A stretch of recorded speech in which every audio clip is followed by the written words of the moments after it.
Hello, welcome back to my channel 7 Speed. Ngasi koi video anoba ama mayam gi mafam da koi purga laksare. Ado masi video se ado mayam na ai gi background se adum purga adum khangbiram lagani ai ni lai mafam je koi gi use Tyre gi koi gi kenone dukan ne go. Ada use Tyre gi magi kana basing do yengmina se kai kai no mafam se da karam makhal gi Tyre phangi ko. Adagi alloy sing se da phangi mayam se sigi matang da khangmina na bagi tanja da ne ngasi logjari se ngasi video se yamna kana gani ko adom hawbudagi ne loi bau skip to bidana yengbiu ado hawrase video se matang haijarage price ne karino adagi gari makal gi laiba Tyre sing joi price ka konana matang ai video se dai adum cover tawsarake aduga channel asibu nungsibiduna subscribe like and share soikhiba toubio asugumba gari ga mari lena content sing regular upload tawjabane ado mayam miss oidanaba subscribe to the bell icon to press the view haraga hongna tawsar ai dukan sing kai mafam je location je hapetang ai panjarake adum moi dagi soren hain jarake location je khoi gi purai ko telepati hapta minute hong khoi telepati road ana se signboard da thar je leje ko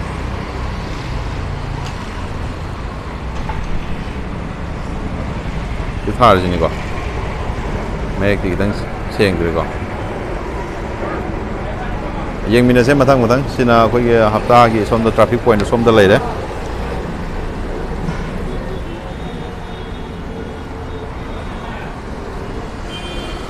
aduga magi dukan du se hape tu usarake ko sile to use Tyre part sidagi dum sanga ga ai matang sar age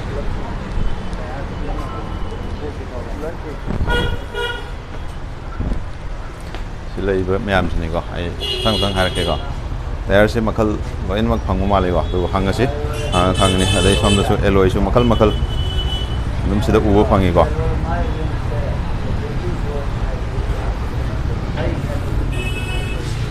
ya brother ahambada koi gi brother gi ming le phang godom ta habiu mayam da viewers mayam da khangna na ba habiu ai ming aslam gawe okay le pham na kai raw da gi ni ko ado koi brother si gi dukan se da phangi se maroina koi gi gari gi Tyre khaktang oibra alloy ga Tyre khaktang oibra to pa kai di le Tyre ga alloy ga ya mana phange du gen tang da spoke se alloy na ta spoke se ko okay aduga koi gari se makal loin mak suna phangbra kamai tawe loin mak suna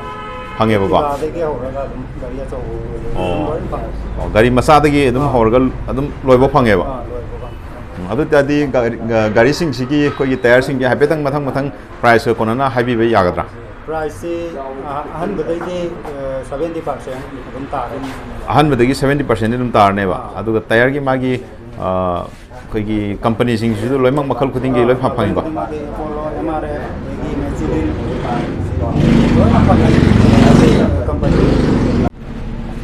ada brother sida phangi ba Tyre se koi gi MRP hai tare ko MRP moi gi ahan ba price te gi maximum kayam haidi sida price to khena ba do adugi de ahan badagi 70% 70% tae ba aduga sida koi gi magi koi kai company je MRF ki leire adagi mayam leire na ko sumba keno sing jeb company sin loina mak suna phangbra na kamai ta wedum tan loina mak suna phangane se kalenge loina phangane ba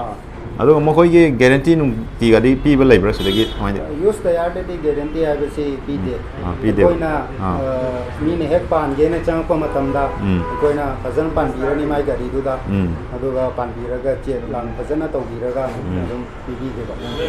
okay adu tadi sir brother si gi somda theliba alloy sing che mathang price che hapetang habi be yagadra price se han da number 12 te ho ge 12 tagi ko 12 te se price 19000 lakh ani ado amtang hapet keno point tor ga hapetang habi be yani ko som khwai di pick padagi hobiro na se 13 ne si 13 ne ba 13 inch ki 13 inch ki ne ba si 21000 lakh 21000 ko sina 14 inch 14 inch 24,000 lakani. Sina 24. Si 15 inch. 15. Okay. Si 27,000 lakani. 27,000. Lagi. Si 15 inch ni. Si 15 ko. Si so tu maman sama ne, tu maman kita tu apa dah tu. Kalau matun maman kita tu sama ne ba. Okay. Tu sana apa dah tu kan jeraga empat. Si 16 ni. 16 na. Ado masih design mana draga su sagi keno magi size mana draga di price mana berapa kau itu? Sama ne. Sama ne ba. Gari itu makun mangagi lah, mari lah ya. Ado dah tu magi sana, bam dah empat lah. Maman kita tu kain kena. Kalau six na beta. 17. Di 17 ne buka. Si magi price na kya? 17 ni 35,000 lakani. Oh, sina 35 ko. Okay. Sina 18 sina 18 inch ke. Mai ni kya ong lai ma. 45,000 lakani. Maroi na seida koi ke baleno gumba i20 gumba na yamna kaman noi na sina ba magi keno se alloy se karamba yamna hena pamna ba se. mayamna pamna ri si 17 ga 16 ga. 17 ga 16 ga sine ba. Adu si mayam si mang da kwai di mayamna pamna ba hadi model leidna masi karamba oyena habining si pamna mayamna. Sigi se jo pamna. Sigi ka. Aidi sigi na di kitang phajabra ne khali ko adu ba. Adu di brother khoi tire rom da mu mai wan sel se tire se khoi ki apik pa size te gi horo ko khoi mathang magi price segment do asin takpi bi ani ko price ti ado tire sing se khoi ki mathang haijar ke ado si zik khoi dukan da na tab sina go down da ni lai se go down da leiba tire sing jo hapetang mathang haijar ke brother mathang ham tang habi rong ne apik pa de horo si santro ge si lising ama ga sama makalani lai I did tire piece amada ko lising ama sama degi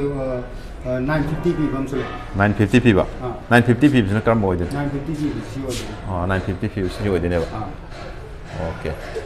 tire di dum grip se yam phajana yauri ko okay tai kari karam ba mathang sina i10 gi sina i10 gi ko mois na kya mong leba price maman di 13 size da loi sama 13 gi size loi mana ne ba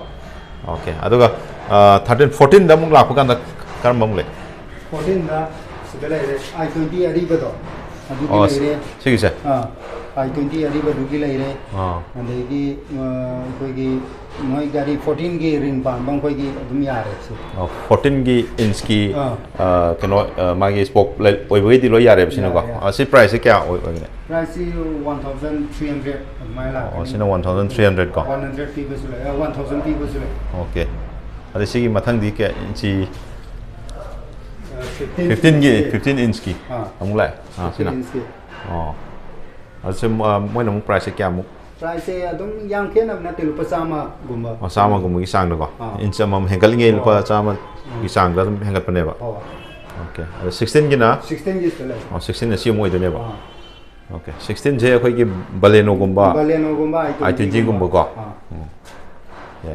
aduga sigi mathak next amung la ko kan da karumba next eku bolero gi som da le si ko si bolero gi bolero se moi 17 inch oidra na 15 inch 15 inch okay adum grip ti loi adum phana yauri ko adum moi se bolero ki moi price ko ai to price moi gi da 2000 adumai na la 2000 mo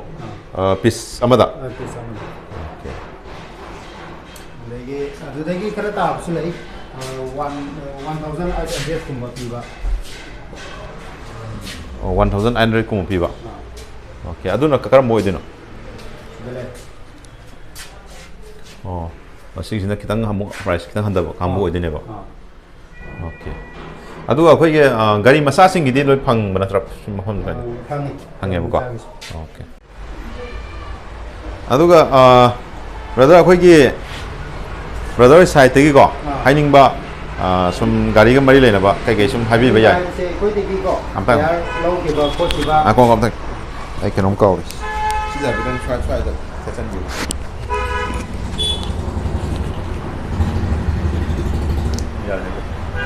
sem ai go ai gi side te haining ba di ꯑꯩꯈꯣꯏ ꯗꯒꯤ tyre ꯂꯧꯕ ꯈꯣꯠꯄ ꯁꯤ ꯑꯩꯈꯣꯏꯅ ꯐ꯭ꯔꯤꯗ ꯑꯗꯨꯝ ꯃꯦꯆꯤꯟꯁꯤꯗ ꯑꯗꯨꯝ ꯄꯥꯟꯕꯤꯌꯦꯕ ꯃꯦꯆꯤꯟꯁꯤꯗ ꯈꯨꯗꯣꯡꯆꯥꯕ ꯐ꯭ꯔꯤꯗ ꯑꯗꯨꯝ ꯈꯨꯗꯣꯡꯆꯥꯕ ꯄꯤ ꯑꯗꯨꯒ ꯃꯌꯥꯝꯅ ꯑꯩꯈꯣꯏꯒꯤ ꯒꯥꯔꯤ ꯊꯧꯕ ꯃꯇꯝꯗ ꯑꯦꯂꯥꯏꯟꯃꯦꯟ ꯆꯥꯏꯅ ꯍꯥꯏꯔꯤꯕ ꯈꯣꯠꯂꯤꯁꯦ ꯑꯩꯈꯣꯏꯅ ꯑꯦꯂꯥꯏꯟꯃꯦꯟꯗꯨꯁꯨ ꯑꯗꯨꯝ ꯇꯌꯥꯔ ꯑꯩꯈꯣꯏꯗꯒꯤ ꯃꯔꯤꯃꯛ ꯆꯀꯥ ꯃꯔꯤꯁꯤꯒꯤ ꯁꯤꯟꯕ ꯇꯥꯔꯒꯗꯤ ꯑꯩꯈꯣꯏꯅ ꯈꯨꯗꯣꯡꯆꯥꯕꯁꯦ ꯑꯦꯂꯥꯏꯟꯃꯦꯟꯒꯤ ꯄꯤꯌꯦꯕ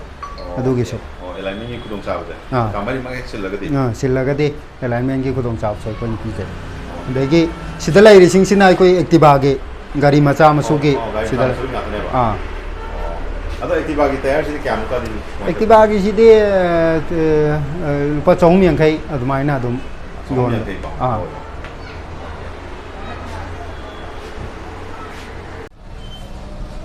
ꯑꯗꯣ ꯕ꯭ꯔꯗꯔ ꯍꯧꯖꯤꯛ ꯚꯤꯗꯤꯑꯣꯁꯤ ꯑꯌꯥꯝꯕ ꯁꯤꯒꯤ ꯗꯤꯇꯦꯜꯁ ꯂꯣꯏ ꯍꯥꯏꯕ ꯂꯣꯏꯁꯤꯜꯂꯛꯑꯕꯅꯤꯅ ꯍꯧꯖꯤꯛ ꯑꯔꯣꯏꯕꯗ ꯑꯩꯅ ꯍꯥꯏꯅꯤꯡꯉꯤ ꯁꯤꯒꯤ ꯃꯐꯝꯁꯦ ꯂꯣꯀꯦꯁꯟꯁꯦ ꯑꯩꯅꯁꯨ ꯍꯥꯏꯐꯦꯠꯄꯨꯗꯤ ꯍꯥꯏꯖꯈ꯭ꯔꯦ ꯑꯗꯣ ꯁꯣꯝ ꯁꯥꯏꯠꯇꯒꯤ ꯍꯦꯟꯅ ꯃꯐꯝꯁꯦ ꯃꯌꯥꯝꯅ ꯈꯪꯅꯅꯕ ꯀꯗꯥꯏꯗ ꯍꯥꯏꯔꯒ ꯍꯦꯟꯅ ꯈꯪꯒꯅꯤ ꯑꯗꯨꯝꯇꯪ ꯍꯥꯏꯕꯤꯔꯛꯑꯣ ꯃꯤꯅꯨꯊꯣꯡꯗꯒꯤ ꯍꯥꯏꯗ꯭ꯔꯒ ꯁꯤ ꯁ꯭ꯋꯥꯏꯒꯤ ꯑꯦꯔꯤꯌꯥꯁꯤꯗꯤ ꯑꯩꯈꯣꯏ ꯀꯔꯤꯁꯦ ꯍꯞꯇꯥ ꯃꯤꯅꯨꯊꯣꯡ ꯏꯅ ꯍꯥꯏꯔꯒ ꯈꯪꯅꯦ ꯇꯦꯂꯤꯄꯇꯤ ꯔꯣꯗ ꯗꯨꯀꯥꯟ ꯃꯃꯤꯡꯁꯤꯅ ꯀꯃꯥꯏꯅ used tyre KDS used tyre KDS ꯍꯥꯏꯅꯀꯣ ꯍꯖꯤ ꯁꯃꯨ ꯕꯤꯜꯗꯤꯡ ꯍꯥꯏꯅ ꯈꯪꯅꯕ ꯑꯣꯀꯦ ꯑꯗꯣ